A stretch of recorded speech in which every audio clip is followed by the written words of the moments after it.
Rattler Vlog, episode 34, coming at you. And we've got a guest that I've been looking forward to talking to for quite some time. And she has got a remarkable story that some of you might know about.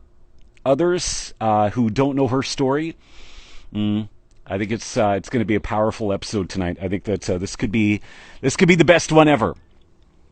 So without further ado, let's get her on the broadcast here.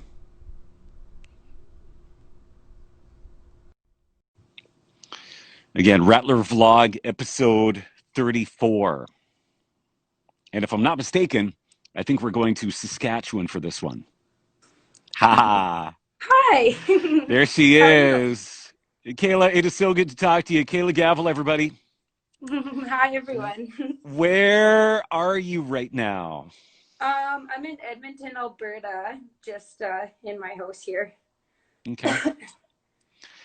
COVID. Yeah, that's what we I lost my that's voice on the weekend. Yeah. that's it. That's a joke between my boys and I. Whenever anyone like has a sniffle or a cough, COVID. Yeah, yeah. All right. Kaila, do me a favor here before we get into your story. Um, I need to ask you about Prince Albert, Saskatchewan, because I start on the radio there tomorrow, and I know nothing, absolutely nothing about PA except for the fact that the Raiders play there. Yeah, well, that's a good thing to know then. Tell me Um, something about PA, just anything weird or quirky, and I could just like say it on the radio, and people be like, "Whoa, only a PA person would know that." well, the best one actually would be tell them can't spell party without PA. Ah, that's good. Yeah. That's good. All right. How long have you been away from Medicine Hat now? I think is it 3 years, 2 years? Yeah, it's been about 3.5 years or so. So not too long, but quite a while still. And how many times have you been back here since you finished up this portion of your education? I think it's only been once, and that was when the men's team was hosting provincials. I think 2 years ago it was. Okay. Yeah. Wow. So yeah, it's been quite a So while. so a city that, quite frankly, was a crazy chapter of your life. Yeah. Really. Yeah. That's amazing. Yeah. Hmm. All right. Let's dive right in here.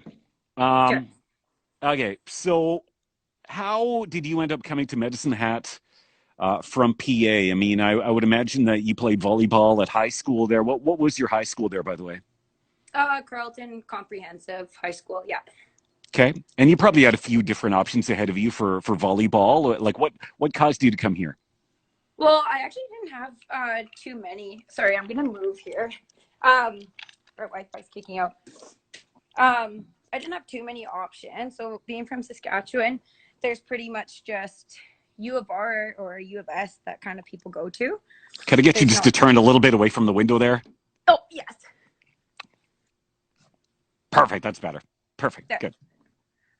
Yeah. So there's usually U of R and U of S is kind of the big options in Saskatchewan, and at the time, people didn't really come scout like from the colleges in Saskatchewan, so it was actually kind of hard for me to get recruited Mhm. um, from Medicine Hat, or actually by any college.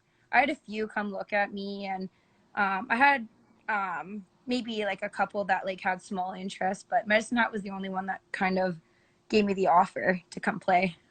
Okay.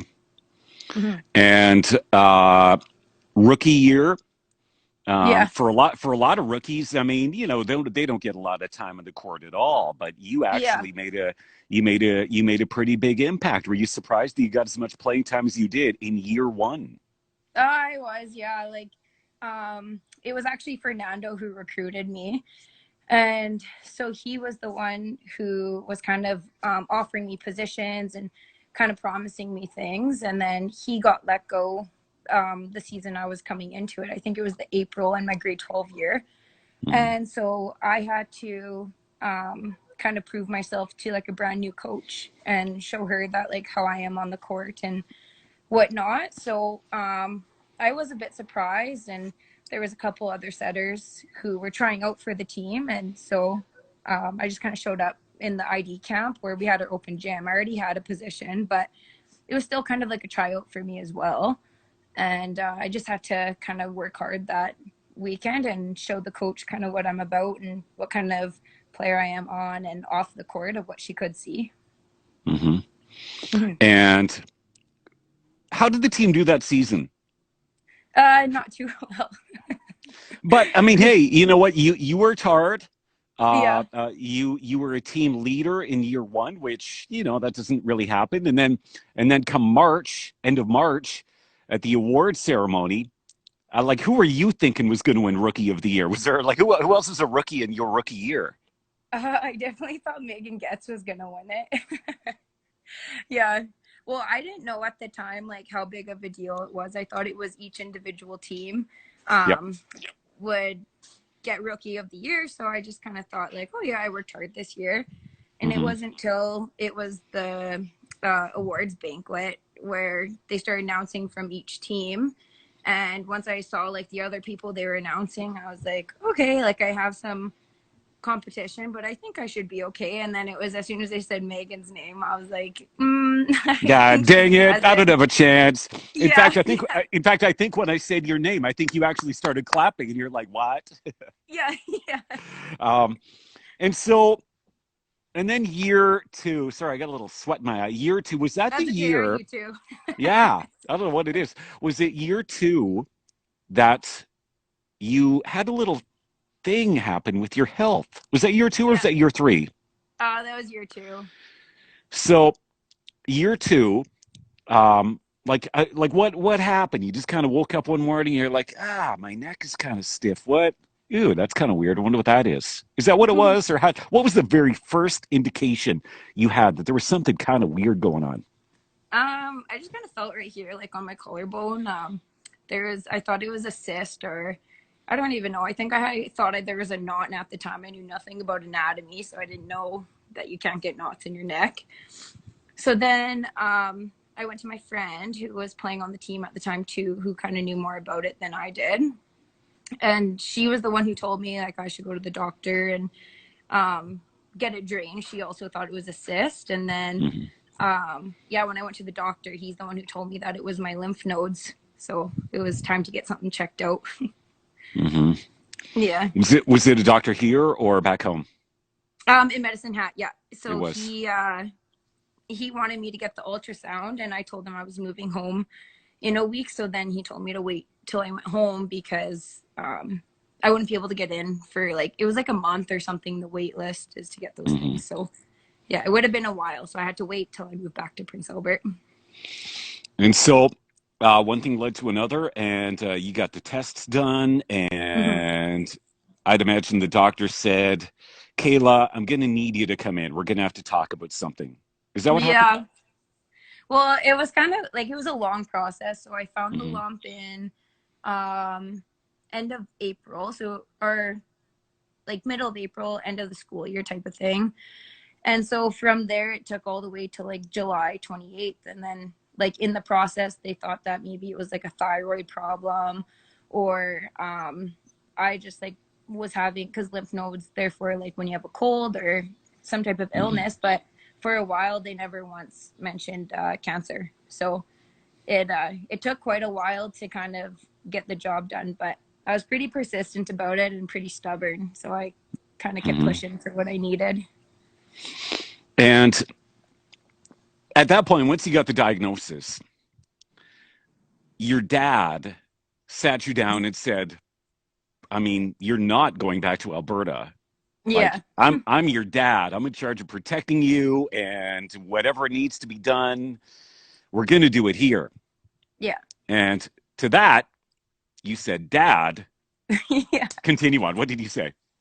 Um, well, because during the process, he was pretty calm about it. So, um, he was letting me think that I was going to still move back. And I kept bringing up, like, well, like volleyball season starts in a month and I have a starting role. And he would just like keep agreeing, like, yep, you'll be there. And he didn't really want to crush my dreams before that. And so, leading up to it, super optimistic. And then it was the day of diagnosis. And I remember the doctor like sat us down in the office and he said like it was cancer, and he explained everything that was going on. And obviously my dad was super upset, and I was too, but I didn't really show too much emotion yet at the time.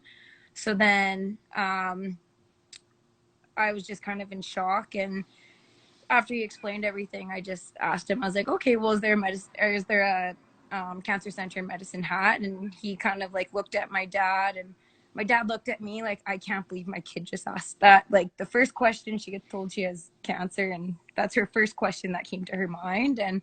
Um and then the doctor said like, yeah, but I recommend you stay home.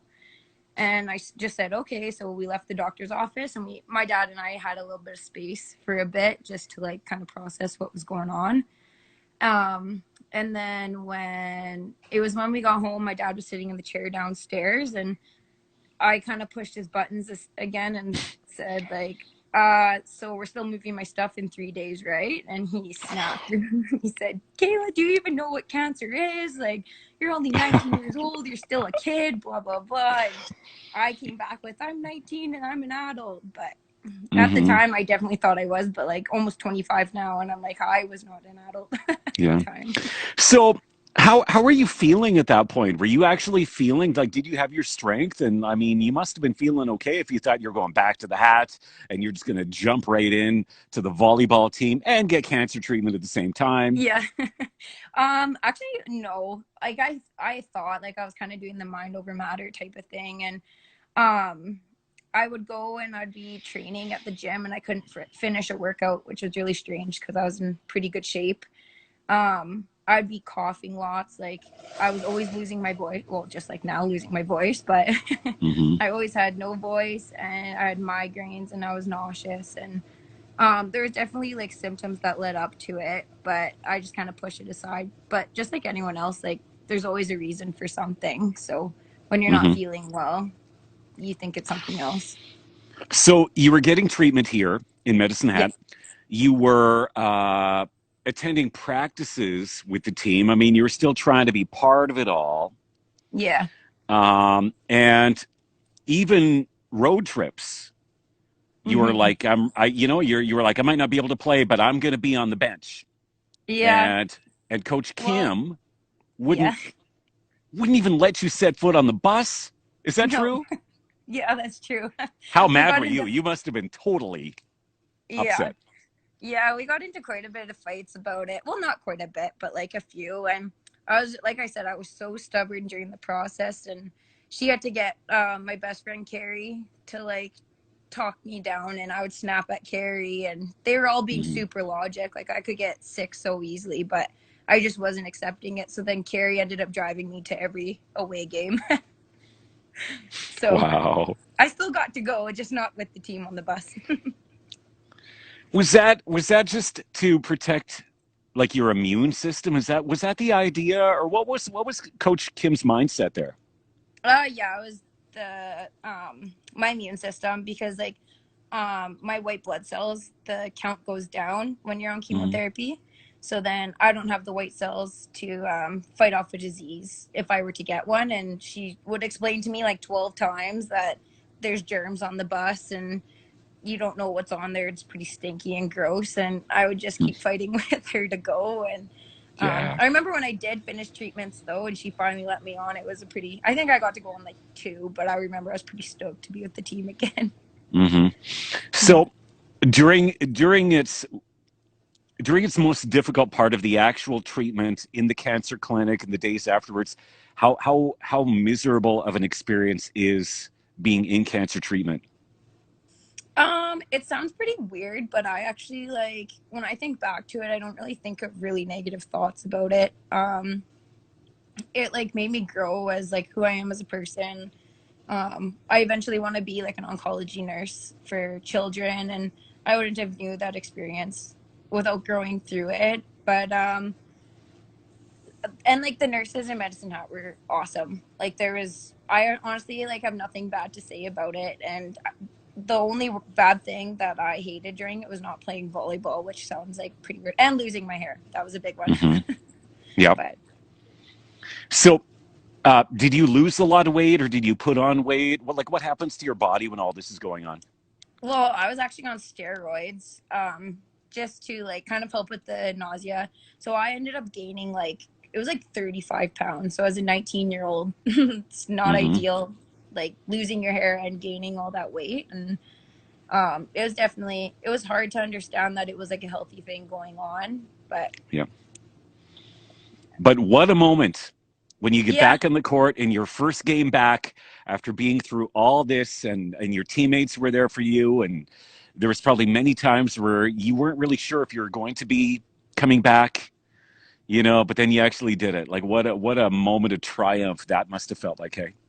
yeah, it was awesome. I remember it was during O Canada when it really hit me, and I was starting by I think it was Kiana Rose Deba, and yeah, they started singing. I just started sobbing. I was like, "Oh my god, I'm back!"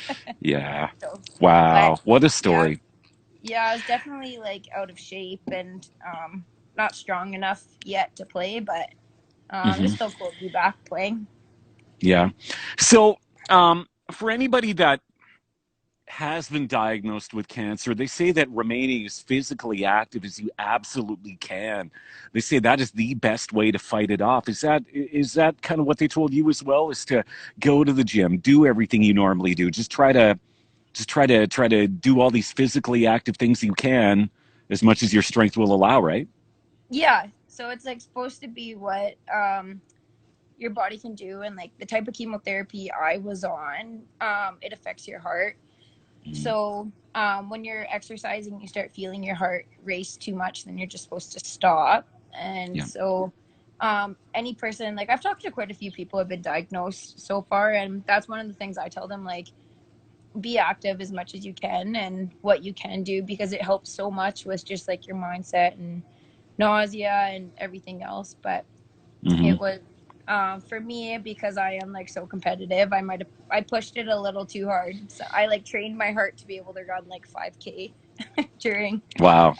chemo, but Yeah. it was just like my thing of like setting a goal and just knowing that like I was in control of that when I wasn't able to be in control of like anything else that was going on in my life at the time. So Hmm.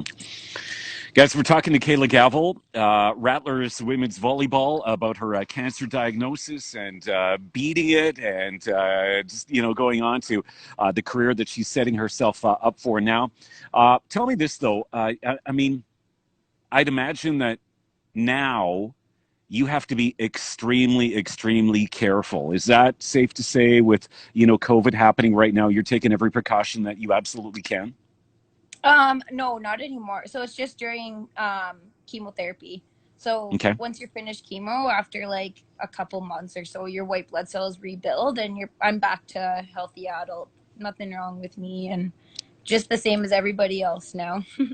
Excellent. Wow. So they're not really saying that you're in a state of immunocompromised or anything else like that. Uh, do you have to go back periodically just to get things checked out, or what is that like? I just finished my last checkup in December. So Hmm. for the type of cancer I had, it's like the closer you get to 5 years, the like closer it is to pretty much 0%. And so I was in that range of like it's like 0.5% or something like that. So my doctor sent me off on my way. So now I'm finished. Wow. Congratulations. And so Thank you. now you actually spend a fair bit of time talking to kids and helping them through their diagnoses as well. Then is that correct? Yeah, so I for since I've been at Edmonton, so 3 years, I volunteer for it's called the Kids with Cancer Society, and it's sweet because it's not in a hospital setting. It's more of like they have a camp every year, so I'm like a camp leader for it, and we do lots of fun games. Or throughout the year, we plan like Easter parties or Christmas parties, and um, kind of takes them and the family away from like what's going on in the hospital and just letting them be normal kids in like a setting where they're safe and um like just like an atmosphere that other families know what they're going through. So it's actually really helpful for the parents too. They get to chat about diagnosis and whatnot. Yep. Mm. One of the comments below here, and I don't know who that is, N Harder 11 says, tough as nails. I would imagine I would imagine that after you've been, experiencing what you have and you went through that whole battle, uh, like what, how did you find the strength within you to keep doing all the things that you were doing? Because I mean, it probably would have been very tempting to. Sorry, my dog is attacking me here. That's okay. It's just where do you find the strength to keep going and to keep fighting through all of this? Because I mean, a lot of people would have just said, I just want to go home. I just want to be around my siblings, and I don't know if I can do it anymore. How did you do it? Um, I think it's because after my first year of college, it was like the best year of my life. I met like most of all my best friends from there, and um I wanted to go back to it. I just came off of like a hot year of volleyball. Like I was starting and I won rookie of the year, and um I knew I was improving. So like the thought of that being taken away from me was super like super terrible. Like I remember just being so sad, and I think that's why I kept saying throughout the whole thing, like, "Oh no, I'm gonna still be playing." And Mm-hmm. um, even like I don't now I'm like, "Come on, Kaila." But I said like during chemotherapy, I was gonna start playing again and Yep. that type of thing. So it was sport. Like at the time, volleyball was my life, and I eventually wanted to like move up to youth sport, but just because of that second year, it kind of took away a lot of my training, my strength, my skill, and Mm-hmm. which is fun. I love playing at the ACAC level, but I just had like Yep. goals in my head that I wanted to keep doing. Yep. So where are you at with your educational journey then right now? I'm in my third year of nursing at the U of A. Okay. Mhm. And one more to go then? Is that what you're Going looking into at? my third year. Yeah, two Oh, more. okay. Yeah, Two more. yeah. Excellent. And then the goal from there is whether it's back to Saskatchewan or stay in Alberta or just do whatever you can to, you said an oncology nurse then. That's the goal. Yeah, it's Saskatoon, so back home. They just got a brand new children's hospital, so that's kind of the end goal there, hoping to end up on the oncology unit there. So Okay. we'll see. The We'll see what happens. it's the Jim Pattison Children's Hospital. Is that what it is? Is that the Yeah, one in yeah, Saskatoon? Have you yeah. been in there? I would imagine it's beautiful. It's incredible. Hey. I haven't been in, but I've seen lots of pictures. So it's like, Yeah. yeah, it's beautiful. It reminds me a lot of the Calgary Children's Hospital, which is great for Saskatchewan. Awesome. Awesome. Mhm. All right, everybody. Kaila Gavel joining us now, number 14, Rattlers Women's Volleyball Rookie of the Year, back a few years ago. Now we've got my favorite part of it all. It's show and tell time, where Uh-oh. you have to find something. Were you prepared for this or no? No, I wasn't. Well, kind of, but I was gonna show you guys my dog, but he just got sick, so I don't think I'll be Oh, able to show you. poor little Um, one. yeah, I'll have to leave that one. Yeah. Sorry about that. That's okay. All right. So you're taking us for a walk in the house. You're going to find something Yeah. else for show and tell, or what? All right. Uh, I can So show what we you. what we tell what we tell everyone, it's got to be something either quirky and weird, or Uh-oh. something that's just got deep sentimental value, something that might have a story attached to it that's got like sentimental Oh, value. I know one. Here. So this is from one of the teammates. Here's a blanket, and then she got it when I was going through treatment. And it just says Oh, look Team at that. Kayla. Yeah, that's it. Ah, Not too original, but there it is. that's so cool. Hey, and I remember, was it your first game back that after the game they had like a little special thing for you? And I remember all the players were kind of crowded around. Is that right? Do you remember that? Yeah, that was during treatment. So that's when they had a big During. fundraiser for me. Yeah. And it was called Play for K Day. So then that's when Amber actually gave that to me. So That is so cool. That is so cool. mhm. Kaila, what a great story. What's your advice to anyone that might be going through any health challenges right now? I mean, it's every single one of us. If we're not experiencing something now, it is coming our way eventually. Something, what would be some words of encouragement you would have to get us to just push on and push forward through whatever it is we're facing? Just that there's other people going through it too, and it's good to use that support group that know that something similar and know the feelings of like what you're going through. If that makes sense. I didn't really word that properly, but No. there's always somebody going through something that you can talk to about it with. Hmm. Awesome. Awesome. All right, Kayla, thanks so much for your time. One more thing that we want to ask you. We always like to get recommendations for who we should get on an upcoming Rattler vlog. So, somebody that, maybe a former teammate or a coach. It doesn't necessarily have to be a star of the team. It could be one of the lesser known players that a lot of people may have forgotten about already, but someone that you think would Mhm. actually be really cool to talk to on this vlog. Who do you think? Um, can I say two, and then you guys can pick? Do your thing. You're the boss here. I think Carrie Monroe. She's my one of my best friends who I went through treatment with and everything. We're still best buds now. And Okay. then I think everybody would love to hear from Rob Mason. He played on the men's volleyball team. Awesome. I love it. If you could do me a little favor and Sure. just send me the links to their profile because some of them might not even be kind of connected to the Rattlers Instagram. Okay. So that would be awesome if you could do that. And we're going to approach them. We're going to try to get them on in an upcoming Okay. Rattler vlog. All right. Hey, Sounds good. thank you so much. Congratulations on beating cancer and you know what, making it your life goal to help others that went through a similar thing that you are. I think that's fantastic. And you got to make it down here a little more often than Yeah. once in 3 years. Like that is I not know. good. Not good enough. All I right. know. Okay. Okay. All the best. Have a great Okay. summer and stay safe. Thank you. All right. There she goes, everybody. That is Kaila Gavel, Rattlers women's volleyball, and her story of beating cancer through determination and help from her friends. And like, I just think it's amazing that, she had this major health crisis going on.